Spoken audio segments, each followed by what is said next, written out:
Mua đó kìa. Lũ em lại rồi đây. Đó là vui ơi.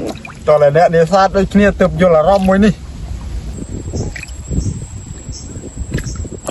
Lũ em lại rồi. Kilo em lại rồi bang ôn cái ác này bất kỳ.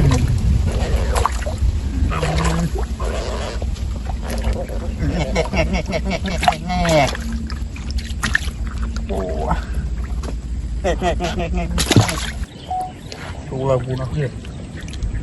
Chú rồi. Chú là. Chú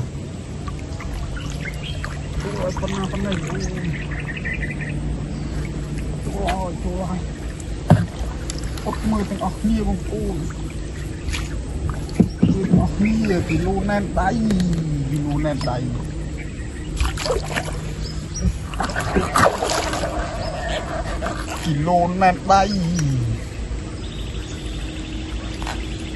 nén đáy.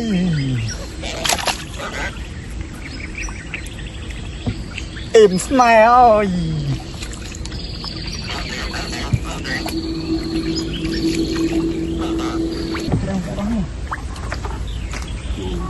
Kilo nén đáy tu. Nén đáy là mồm. Nén đáy phịch. Hãy tự tùi dọc bàn. Em snai. Phần em snai ai. Tụi đây là mua đó kìa. Rồi. Phần này đây. Một mười thằng ọc đi.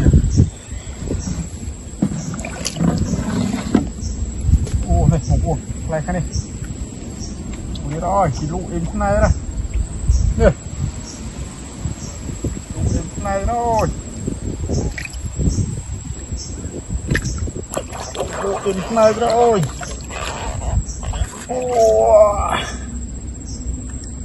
Kilo em snai ra bang ôn cái ác này. Gặp mặt bốc hả. Là bộ ác này.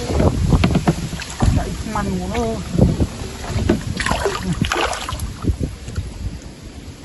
Chạy mặn.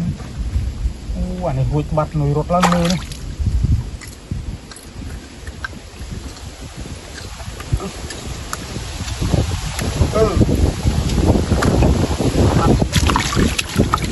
Bật bố nồi này, nồi rột lăng nồi.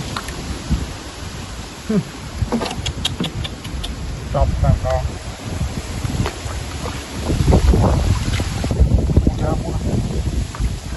Rồi. Nào con này.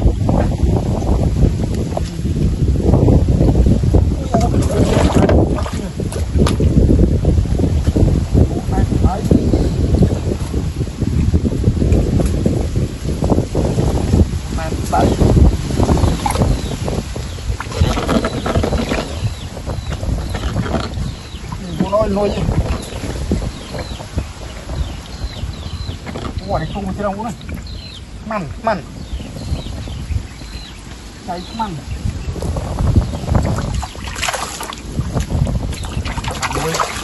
Bảy kilo thằng nào không? Mặn.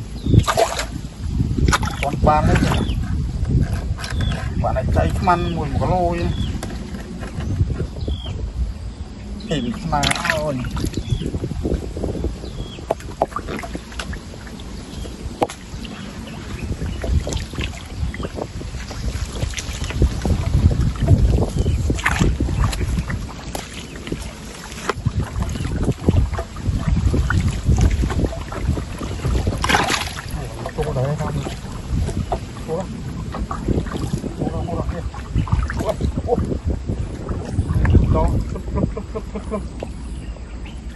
Anh lũ em khai ra mưa.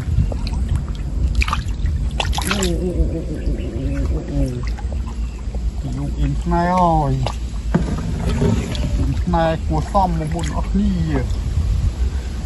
Ốt không bất kỳ.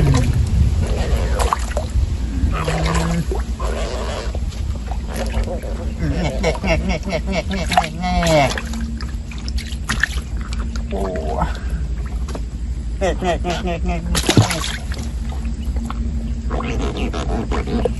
Ồ, rồi là tập phò mà đặc biệt ơi. Đây. Đó rồi. Ngay đây. Cái lỗ bạn không ăn buồn. Đây. Cái lỗ em la vô đó kìa. Cái lỗ em la rồi đây. Đó rồi vô ơi. Đó là nè để sát đây kia tập vô là rom mới đi. Man này. Man này đó là man. Nè. Đang làm con nó kia, phải chui la chui xe, đừng follow page, chú bỏ, mày bỏ vào đó em mai mẹ bôi phong, còn gì cầm lăng chặt con nó kia, video là tập phăng cái này, nhìn tập phăng ngay bóng bóng đây, anh đi màn cua xong, cho sao lại cái lô em này, ôi, đang làm con nó kia, video mẹ phăng ngay.